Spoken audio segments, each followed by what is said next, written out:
Well, hey folks, I'm Kyle. I'm Michelle. And we're Semi Homesteaders. Not sure we got that together, but that's okay. You want to try it again? No, my bad. It's okay. It's all good. They know who we are, hopefully. Hey, if you don't know who we are, we just told you, but we're on 7 acres here, building a homestead, and it's being built right now. I think the electricians are actually in there right now. Yay! Yay! They were out here yesterday, electricians. There was a house full There was yesterday. a house full of folks, wasn't it? But at any rate, we are going to be on 7 acres. We plan on having chickens and a garden and mules and maybe some gorillas. Just kidding. Oh gosh, wake up, you're dreaming. I know, yeah. Hey, watch us lie on here. We'll go through here, I guess. We wanted to share with you, when I was a kid, Long time ago. Oh, you're hilarious. When I was a kid, central heat and air wasn't really a big thing. So in our house where I grew up, we had, on one end of the house, we had one big room. It was a combination kitchen and dining room, and we had a wood stove in there for the winter. And it would heat the house pretty much. My room, my sister's room was on the other far end of the house from that, and it got cold. And a lot of times we just closed those rooms off and didn't even use them, and made little, pallet beds in the den or whatever. But that's what we'd do back then, we'd close off rooms. If a room didn't have a door, we'd hang a quilt over the doorway to close it off and only heat and use what we needed to use, right? In the summertime, it was very much the same. In that same kitchen dining room area, we had a window air conditioner, and it cooled the whole house. It cooled relatively the whole house. And again, what we didn't use, we might close the door and not cool it.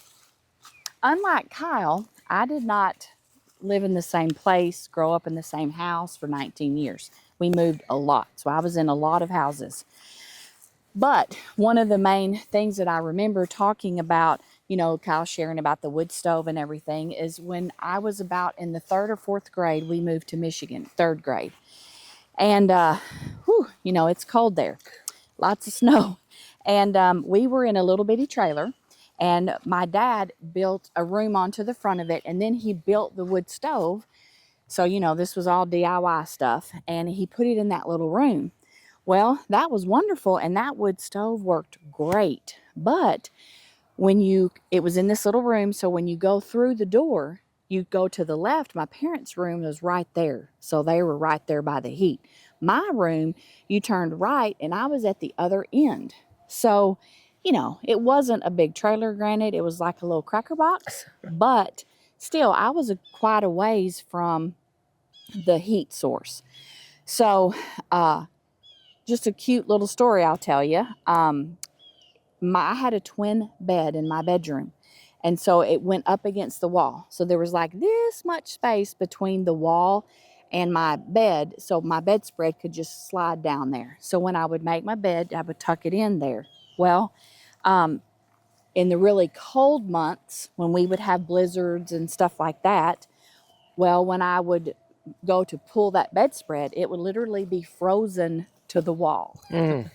And then sometimes when I would go to get my shoes, I would kind of have to tug on them a little bit because they would be stuck, frozen to the floor. And so that's kind of one experience with the wood stove. So maybe that's not so great, but I have had other experiences with wood stoves that were lovely, just warm and cozy, and that, being able to see the fire, the sound of it popping was great. Mm. Well, that brings us to the other end of the spectrum. In modern times, now that we're older, many houses, if not most, have central heat and air now. Mm-hmm. Well, there's disadvantages to that too. If you think about it, we used to close rooms off that we didn't use. Well, with central heat and air, you're heating and cooling the entire house whether you need it or not. I mean, how big of a waste of energy is that?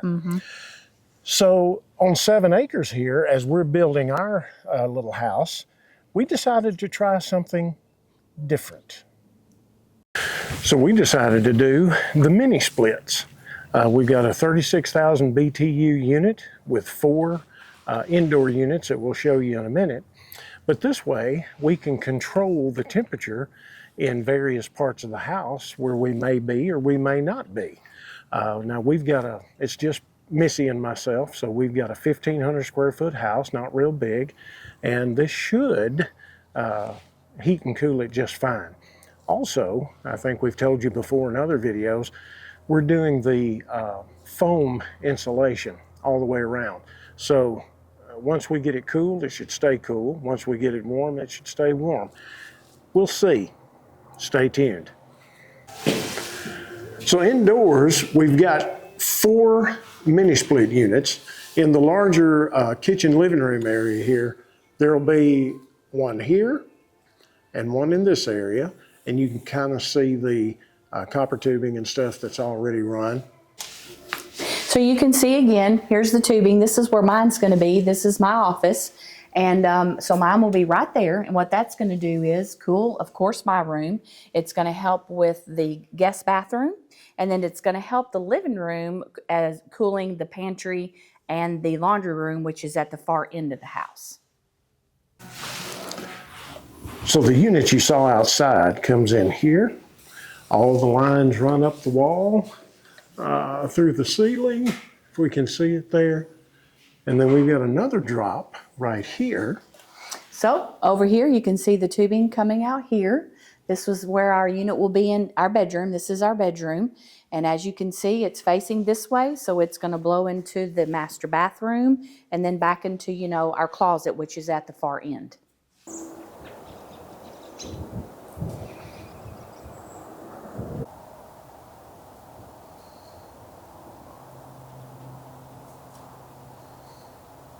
We don't actually have our split units installed yet, as you know from the video. We're still in the beginning stages, but we do have a testimony for one that personally, because where we're coming from right now is the basement at my brother's house. But when my mother, probably, a few years before she passed away, she moved into their basement. So they redid their basement, and this was her apartment. So this is where my mom lived before she passed away. And this is really important. There's a reason why I'm sharing this story with you, because my mom had COPD. And if you know anything about COPD, she had to have it very cool because it was difficult for her to breathe if it wasn't. So mom always kept her units set on 68. That was the temperature she needed it, where she felt comfortable and it was easier to breathe. So I just wanted to show you, she has one here in her living room, and then she also has one she had one in her bedroom.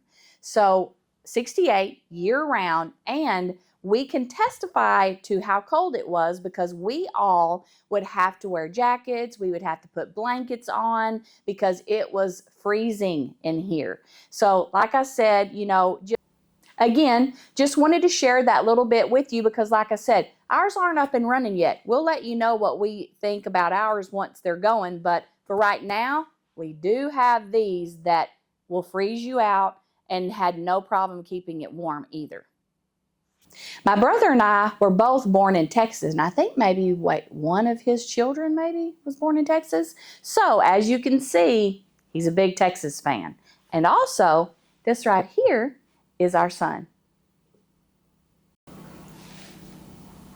Changing gears here for just a minute, we wanted to give a shout out to Muck Boots because they're not sponsoring this video. We're not making anything off of them, but I'm telling you, you've noticed since the ice has melted, it is a muddy mess out here. And these are not just rubber boots. I always thought rubber boots were rubber boots, but they're not. They keep your feet dry, of course, but they also keep them warm, which is very important, especially in this weather we've been having. I also have something to add about the muck boots because for me, and I think a lot of women, it's not just about practicality, but it is about comfort. And I have several issues with my feet, and one of those issues is plantar fasciitis. And for those of you that have it, you know exactly what I'm talking about. So I was a little concerned about getting these boots. I knew I needed them, but I was just afraid I would not be able to wear them.